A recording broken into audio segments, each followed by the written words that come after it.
And straight వేలో ఒక question రేఖ గారు, ఇండస్ట్రీ అంటేనే చాలా మందికి ఫ్రెషర్స్గా కానీ న్యూగా వచ్చేవాళ్ళు ఆ ప్యాషన్తో ఉండేటప్పుడు చాలా మందిని అప్రోచ్ అవుతాం, మనల్ని చాలా మంది అప్రోచ్ అవుతారు, మనం పెట్టే పోస్ట్లకి చాలామంది వస్తూ ఉంటారు. ఏదైనా డైరెక్టర్స్ కానీ ప్రొడ్యూసర్స్ కానీ కాస్టింగ్ డైరెక్టర్స్ కానీ కమిట్మెంట్ ఇలా మీరు ఉంటారా నాతో, లేకపోతే ఇలా అయితే ఆపర్చునిటీ వస్తుంది అలాంటివి వినడం కానీ అడగడం కానీ ఏమైనా జరిగిందా?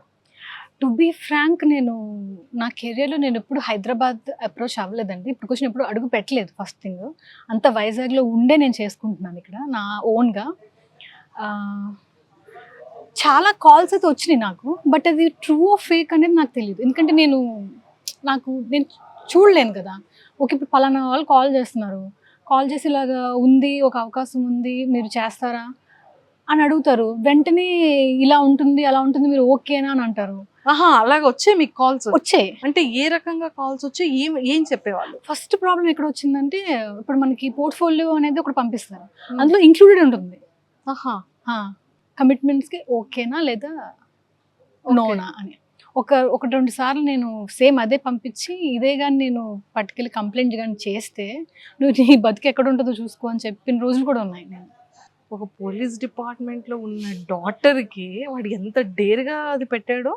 ఓకే, సో అది అంటే ఏ డిపార్ట్మెంట్ అయితే ఏముంది అన్న థాట్లో ఉంటారులేండి వాళ్ళు. అంటే ఇక్కడ నా బ్యాక్గ్రౌండ్ చూడట్లేదండి, ఇక్కడ నా ప్యాషన్ని యూస్ చేసుకోవాలి, క్యాష్ చేసుకోవాలని చాలా మంది ఉంటారు.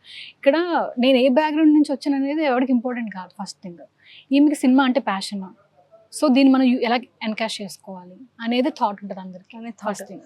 ఓకే, అది దాంట్లో పంపించడం అనేది పక్కకు పెడితే, మీతో ఓరల్గా మాట్లాడేటప్పుడు, కాల్లో మాట్లాడేటప్పుడు ఏం అడిగేవారు? కమిట్మెంట్ అంటే ఏమని అడిగేవాళ్ళు?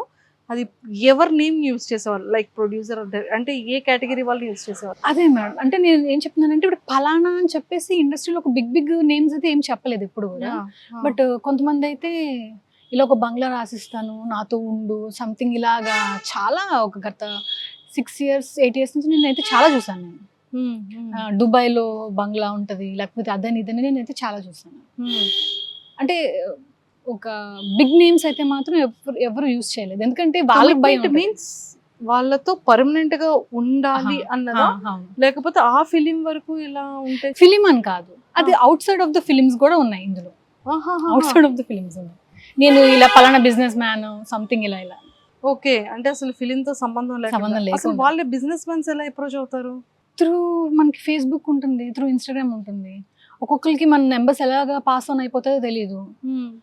అది ఇప్పుడు కొంతమందికి మనం నెంబర్స్ ఇస్తాము, పిఆర్స్ అని, మేనేజర్స్, వీళ్ళందరూ ఉంటారు కదా, మరి అది ఎలా పాస్ ఆన్ అవుతుందో తెలియదు మనకి నెంబర్స్. ఓకే, ఈ థర్డ్ పార్టీ వాళ్ళు ఎవరైతే ఉంటారో వాళ్ళు ఈ మీడియేటర్ బిజినెస్ అనేది చేస్తూ ఉంటారు. అది ఇండస్ట్రీ కోసం అని అప్లై చేస్తూ ఉంటే వీళ్ళు దీనికి కూడా కన్వర్ట్ చేస్తున్నారు. Oh my god. Okay, so ఆ టైంలో మీ రియాక్షన్ ఏంటి? మీకు అంటే పర్సనల్గా ఈ కాల్ని మీరు అటెంప్ట్ చేశారు, కాల్ ఆఫ్టర్ కాల్ కట్ తర్వాత మీ మీ వే ఆఫ్ థింకింగ్ ఏంటి? అంటే ఫీల్ ఎలా అనిపిస్తుంది ఈ మాటలు విన్నప్పుడు? ఫస్ట్ ఫోన్లోనే పడిపోతుంది ఫస్ట్ థింగ్. వాళ్ళకి ఇలాంటివి చేస్తుంటే నేను ఎప్పుడూ బోల్డ్ అని సంపాదించేసుకునేదాన్ని, కార్లు కానీ బంగ్లాలు కానీ. దయచేసి నాకు ఇలాంటి కాల్స్ మీరు చేయొద్దు. ఎంతో కష్టపడి నా దగ్గర ఏదైతే ఉందో అదంతా నేను అమ్ముకుని మరి నేను ఇక్కడ స్టాండ్ అయ్యాను, వైజాగ్లో స్టాండ్ అవుతున్నాను, ఇంకా స్ట్రగుల్ అవుతున్నాను. ఇంకా దయచేసి ఇలాంటివన్నీ నాకు మీరు చెప్పొద్దు, ఇంకొకసారిగా నాకు కాల్ చేస్తే నేను ఏం చేస్తాను నాకే తెలియదు అని చెప్పి నేను ఆల్రెడీ రిటైర్డ్ ఇచ్చేస్తాను ఫోన్. దాని తర్వాత ఒక 15 minutes అలా కొంచెం మైండ్ డిస్టర్బ్గా ఉంటుంది ఎవరికైనా. సో దాని తర్వాత మళ్ళీ నా వర్క్లో నేను వెళ్ళిపోతాను. మీరు పర్సనల్గా ఇష్టంతో, ఒక ప్యాషనేట్, ఒక ఇష్టం, వీటన్నిటితో ఇవన్నీ అనిపించేటప్పుడు యాజ్ ఎ ఉమెన్గా వాట్ యు థింక్? ఇప్పుడు ఒక అమ్మాయి ఇండిపెండెంట్గా ఒక ప్యాషన్ పట్టుకుని ముందుకెళ్తున్నప్పుడు 3 things ఫేస్ చేయాలండి: మెంటల్లీ, ఫిజికల్ అండ్ ఫైనాన్షియల్లీ. ఎంత స్ట్రగ్లింగ్ అనిపిస్తుంటుందంటే మానసికంగా, ఇంకా ఎన్ని ఫేస్ చేయాల్సి వస్తుందో ఫ్యూచర్లో. కానీ I have to be strong, చాలా స్ట్రాంగ్గా నిలబడాలి నేను. ఆ మూమెంట్లో అమ్మాయిలు అంటే ఎందుకు ఇంత గ్రాండెడ్గా తీసేసుకుంటారు? నాట్ ఓన్లీ ఫిలిం ఇండస్ట్రీ అండి, బయట కూడా నేను చూస్తుంటాను. అండ్ ఫిలిం ఇండస్ట్రీ అమ్మాయి అనేసరికి ఇంకా గ్రాండెడ్ అయిపోతుంది. చాలా ఫ్రీగా ఉంటారులే, మనం ఏం చెప్తే చేస్తారులే అనేటట్టు ఉంటుంది ఫీలింగ్. బట్ ఇట్లా వీటన్నిటిని కూడా నేను మైండ్లోకి తీసుకోకూడదు ఫస్ట్ థింగ్. ఎందుకంటే ఇప్పుడు నాతో పాటు ఎంతోమంది కెరీర్ స్టార్ట్ చేశారు వైజాగ్లో. బట్ అందరూ కూడా ఎవరి దారిని వాళ్ళు వెళ్ళిపోయారు. బట్ నేను మాత్రం ఇంకా స్ట్రగుల్ అవుతూనే ఉన్నాను ఒక సక్సెస్ కోసం. చాలామంది జాబ్ చేసేసుకోవడానికి, చాలామంది పెళ్ళిళ్ళు అయిపోయి. అండ్ ప్రాబ్లం ఎలా ఉంటుందంటే ఒక అమ్మాయికి ఇంట్లోంచి ప్రెషర్ ఉంటుంది. ఇంకెన్ని సంవత్సరాలు పెళ్లి చేసేసుకో, లేకపోతే ఒక పార్ట్ టైం ఏదైనా జాబ్ చేసుకో, ఫైనాన్షియల్గా నువ్వు ఇలా నీకేం ఇబ్బంది లేకుండా ఉంటుంది కదా అనే థింగ్స్ అన్నీ వచ్చేస్తాయి. అన్నీ మెయింటైన్ చేయాలి. అన్నీ మెయింటైన్ చేస్తే చాలా స్ట్రాంగ్ ఉండాలి. నేనైతే ఒకటే అనుకుంటున్నాను, ఎన్ని ప్రాబ్లమ్స్ వచ్చినా I don't want to give up. ఎందుకంటే ఒక హీరోయిన్ అవ్వాలంటే ఒక యాటిట్యూడ్ చాలా ఇంపార్టెంట్. నా ఫిజిక్ నేను మెయింటైన్ చేసుకోవాలి, నా డైట్ నేను మెయింటైన్ చేసుకోవాలి. ఇంత చేసుకుంటూ ఉన్నప్పుడు, ఇంత ప్యాషన్తో ఉన్నప్పుడు నేను ఎందుకు వెనక్కి వెళ్ళిపోవాలి? ఇప్పుడు నేను ఏదో డెసిషన్ తీసుకోవాలనుకుంటున్నాను. ఇప్పుడు సినిమాలంటే అందరూ అనుకుంటారు ఒక 1 కోటి రూపాయలు, 2 కోట్లు, 3 కోట్లు, 10 కోట్లు, 50 ఇప్పుడు అన్ని బడ్జెట్స్ అలాగే ఉన్నాయి కదా. నాకు ఒక 20 lakhs చాలు. ఎందుకంటే నాకు స్టూడియో ఉంది, dubbing, editing, complete post production నేను చేసుకోగలను. కెమెరామెన్స్ ఉన్నారు, నాకు స్టాఫ్ ఉన్నారు. ఒక 20 lakhs పెట్టి నేను చేసుకోగలను. ఒక సక్సెస్ మ్యాటర్స్ ఇక్కడ అంతే.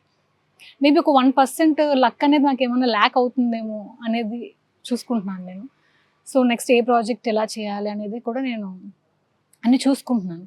ఇప్పుడు ఎవరైనా ప్రొడ్యూసర్ అనే పర్సన్ రాకపోతే నాకున్న దాంట్లో నేను ఏదో ఒకటి అమ్మేసి మళ్ళీ నేను ఏదైనా ఒక సినిమా తీసుకోవాలనే థాట్లో ఉన్నాను నేను. మళ్ళీ అవసరమైతే సామి సాంగ్కి 2 గాజులు అమ్మేసి ఎలా చేసుకున్నాను, ఈసారి అంత అవసరమైతే కిడ్నీ అని అమ్మేసి ఒక సినిమా చేసుకోవాలనే థాట్లో ఉన్నాను అనమాట నేను.